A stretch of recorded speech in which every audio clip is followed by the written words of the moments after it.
Health, Safety and Environment Video Project. My name is Brenda Wilson and my team members are Zheng Wei, Siti Amirah, Muhammad Hazim and Naufal Hazim. Today we will talk about a worker who had died after falling down from a 15-meter height platform in a rubber factory. The victim is a 60-year-old Myanmar man and he had no proper training in the designated job. This accident occurred at Glove Factory Jalan Kampar, Klang on Sunday, 5th of September 2021 at 10:30 am, which was in the morning. The worker was instructed to paint on a 15-meter height platform, in which then he slipped and fell from the platform that causes his death. The accident was immediately caused by the slippery and unprotected platform, and the underlying causes including no supervision, no SOP and no protective equipment. The nature of the outcome afterwards including severe injuries and death, disruption of the platform painting, and finally process disruption in the glove factory. The severity of the harm caused is 1 serious body injuries which leads to death and psychological trauma to the eyewitness. Now, we will see the management response to this accident. First, was it dealt with promptly? Paramedics were called immediately by the management. Second, were continuing risks dealt with promptly and adequately? There is no info, but the Department of Occupational Safety and Health Selangor issued stop work order to prevent future accidents. Third, was the first aid response adequate? No, victim died at the scene. Fourth, were emergency procedure followed? Yes, the management called the paramedics immediately. And finally, was the event preventable? The answer is no. The worst that could have happened is death of other workers and reputation of the company might be ruined.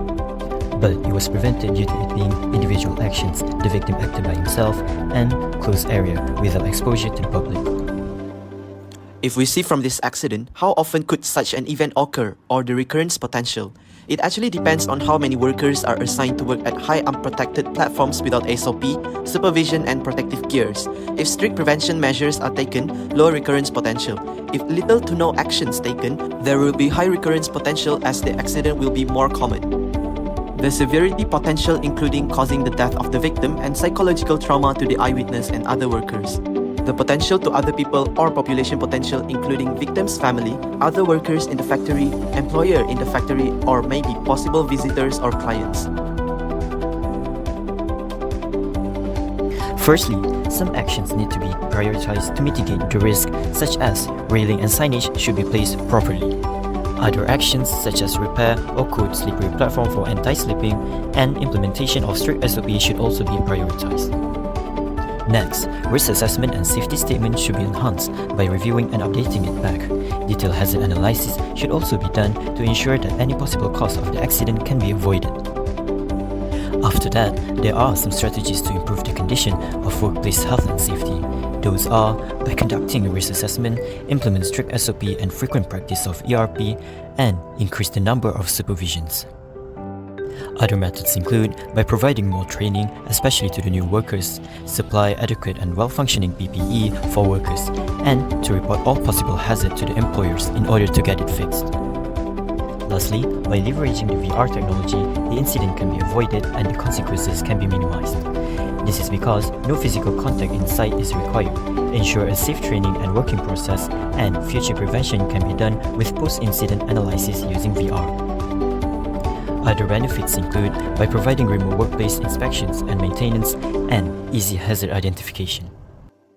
Now, let's see what are the acts and regulations based on the event that can be referred to ensure the safety and health of everyone in workplace. The first one is the Laws of Malaysia Act 514, which includes Occupational Health and Safety Act 1994 Section 15.1 and Section 15.2 and Section 19. The second one is Laws of Malaysia Act 4, which includes Employee Social Security Act 1969 Section 26 and Section 29. Besides, there is also Laws of Malaysia Act 139, which includes Factories and Machinery Act 1967, and finally Federal Subsidiary Legislation Act 139, that includes Factories and Machinery, Safety, Health and Welfare Regulations 1970. Employers should provide training and supervision, especially for new workers. They also need to provide protective equipment that is well-functioning and adequate, implement standard operating procedure and emergency response plan for the safety of everyone, and finally, maintain safe system of work which includes machineries, equipments, tools, storage and transportation. On the other hand, employees should wear the protective equipment at all times when they are working. Next is to comply with SOP and ERP implemented by the employers, and finally report any damage and possible accident incident causations in their workplace area so that the hazards can be eliminated for the safety of the workplace. That's all from Group E13. Thank you very much for watching.